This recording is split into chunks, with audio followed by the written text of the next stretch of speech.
রেখেছেন একটি কারখানার পোশাক শ্রমিকরা। এতে মহাসড়কে তৈরি হয়েছে দীর্ঘ যানজট। এ নিয়ে আরো জানাতে সাভারের আশুলিয়া থেকে যুক্ত হচ্ছেন সহকর্মী হুমায়ুন কবির যাচ্ছিদার কাছে। হুমায়ুন, কোন কোন স্থানে পোশাক শ্রমিকরা সড়ক অবরোধ করে রেখেছেন এবং জানতে চাই সাভার আশুলিয়ার শ্রমিক বিক্ষোভের জেরে এখনকার সার্বিক পরিস্থিতি সম্পর্কে।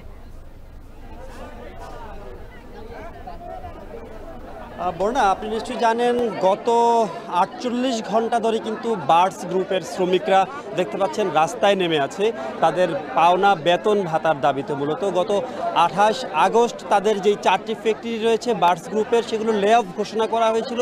বলা হয়েছিল সোমবার মানে গত পরশুদিন তাদের সকাল ৮টায় বেতন ভাতা পরিশোধ করার কথা ছিল, কিন্তু শ্রমিকরা প্রধান ফটকে এসে দেখতে পান সেখানে একটি নোটিশ লাগানো রয়েছে ৩ মাস পরে তাদের বেতন ভাতা দেওয়া হবে।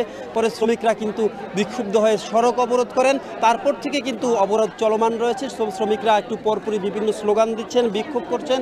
তারা বলছেন তাদের ন্যায্য দাবি আদায় না হওয়া পর্যন্ত তারা কিন্তু সড়ক ছাড়বেন না। কিন্তু তাদের এই বিক্ষোভের ফলে নবীনগর চন্দ্রা মহাসড়ক যেটি রয়েছে, এই সড়কটি অবরোধের ফলে কিন্তু উত্তরবঙ্গগামী যেসব গাড়ি রয়েছে সেই সব গাড়ি কিন্তু বাধাগ্রস্ত হচ্ছে, ঢাকায় প্রবেশ করতে পারছে না। তারা কিন্তু বিকল্প সড়ক ব্যবহার করে ঢাকায় প্রবেশ করছে। এছাড়াও কিন্তু শিল্পাঞ্চল সাভার আশুলিয়া মোটামুটি এইখানে বিক্ষোভের কারণে, শ্রমিক বিক্ষোভের কারণে কিন্তু শিল্পাঞ্চল সাভার আশুলিয়াতেই গোটা শিল্পাঞ্চলে কিন্তু প্রভাব পড়েছে। যানজটে অতিষ্ঠ মূলত নগরবাসী এখানকার বলা যায়। এবং স্বল্প দূরত্বের যেসব চলাফেরা যারা করছেন, অটোরিকশা এবং পায়ে চালিত রিক্সা ছাড়া কিন্তু আর তেমন কিছু চলছে না। এবং আইন শৃঙ্খলা পরিস্থিতি স্বাভাবিক রয়েছে, তবে শ্রমিকরা গত ৪৮ ঘন্টারও বেশি সময় ধরে কিন্তু মাঠে রয়েছেন। তারা তাদের দাবি আদায় না হওয়া পর্যন্ত মাঠে থাকবেন। তারা বলছেন আমরা কোনো আন্দোলন সংগ্রাম চাই না, আমরা দাবি আদায় না হওয়া পর্যন্ত মাঠে থাকব।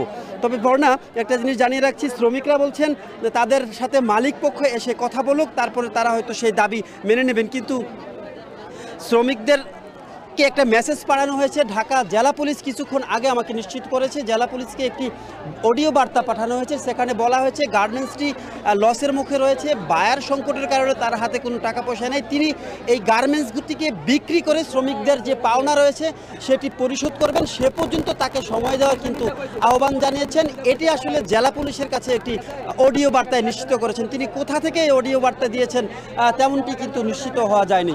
সব মিলিয়ে আসলে শ্রমিক অসন্তোষের জেরে কিন্তু শিল্পাঞ্চল সাভার আশুলিয়া অনেকটা উত্তাল, এমনটি কিন্তু বলাই যাচ্ছে। এবং শ্রমিকদের এই নিরাপত্তা নিশ্চিতের জন্য কিন্তু সেনাবাহিনী, পুলিশ, বিজিবি এবং আইন শৃঙ্খলা বাহিনীর সদস্যরা রয়েছে।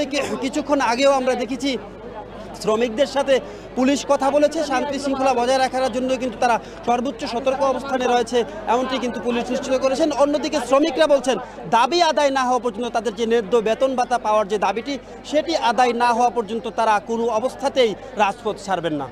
বার্ডস গ্রুপের শ্রমিকদের সর্বশেষ পরিস্থিতি নিয়ে আমার কাছে এই ছিল সর্বশেষ। সাভার থেকে যুক্ত হয়েছিলেন সহকর্মী হুমায়ুন কবির।